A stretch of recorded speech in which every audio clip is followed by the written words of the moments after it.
ওজন কমানোটা আমাদের আজকাল যেই ফুড হ্যাবিটটা সেটার কারণে কিন্তু অনেক বেশি বেড়ে যাচ্ছে।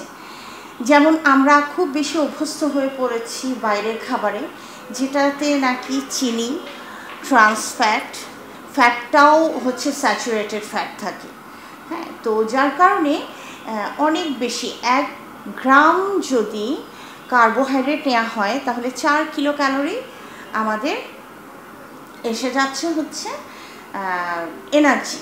আর যদি 1 গ্রাম ফ্যাট খাওয়া হয় তাহলে ডাবলেরও বেশি 9 কিলো ক্যালোরি চলে আসে আমাদের এনার্জি।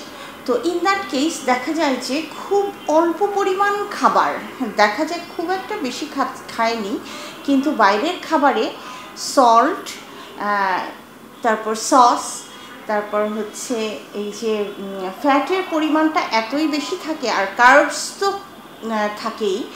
তো এই দুটো মিলিয়ে দেখা যায় যে ব্যালেন্স ডায়েট হয় না, আর উপরন্তু দেখা যায় ওজনটা হু হু করে বেড়ে যাচ্ছে। তো ওজন কমাতে হলে আমাদের কি করতে হবে? প্ল্যানিংটা আসলে এত বড় একটা ব্যাপার, যেটা আপনারা প্রতিদিনের কাজের ক্ষেত্রেও দেখবেন। আপনি যদি আগের দিন প্ল্যান করে নেন তাহলে সেই জিনিসটা একরকম হয়, আর হুট করে কোনো কিছু করলেই ডিফারেন্ট হয়। তো আমাদের ডায়েটিশিয়ান বা নিউট্রিশনিস্ট যাই বলেন, আমাদের কাজই হচ্ছে যার যেরকম ক্যালোরি দরকার এবং vitamin, minerals, fats, macro and micro যে মিনারেলস এবং নিউট্রিয়েন্টস দরকার, এবং পানি কতটুকু খাবেন, সমস্ত কিছু আমরা কিন্তু একটা খুব সুন্দর ছকের মাধ্যমে দিয়ে দিই।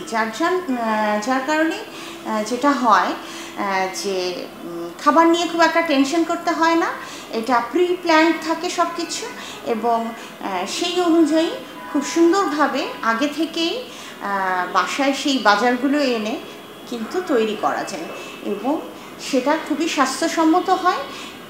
এবং তার সাথে সাথে যখনই আমরা প্ল্যান ওয়াইজ খাবো, তখন সেটা বাসায় খাই বা বাইরে, সেই খাবারটা ব্যালেন্সড হবে এবং আমাদের প্রয়োজন অনুযায়ী হবে।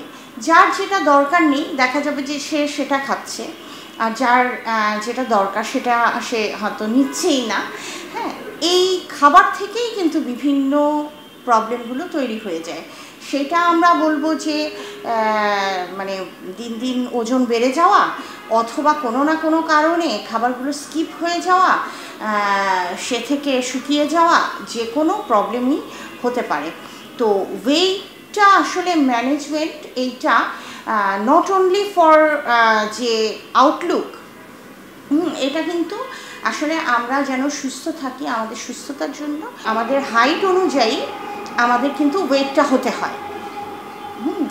তো বিএমআই ক্যালকুলেট করে আমরা কিন্তু বুঝতে পারি যে কার ওয়েটটা কত হওয়া উচিত ছিল আর এখন কত আছে, বিএমআই কত।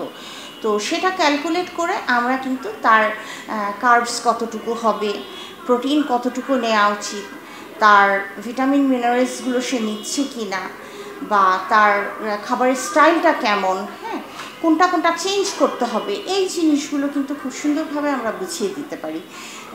এই জন্যই বলবো যে আমাদের কাছে আসুন এবং সুন্দরভাবে প্ল্যান করে খাবার খান। সেটা যে কোনো অসুখ থেকে খাবারই প্রথম আপনাকে প্রতিহত করবে, খাবারই আপনাকে সুস্থ রাখবে, ভালো রাখবে। আর যে কোনো প্রবলেম যদি হয়েই যায়, শুধুমাত্র কিন্তু তখন খাবারে তখন আপনি এটা সুস্থ হয়ে উঠতে পারবেন না, তখন আপনার ডক্টরের কাছে যেতে হবে। তো ডক্টরের কাছে না যেয়ে সুস্থ থাকতে চান, ভালো থাকতে চান, ইনশাল্লাহ ডায়েট কনসালটেন্টের সাথে কনসাল্ট করবেন এবং প্ল্যান ওয়াইজ খাবার খাবেন।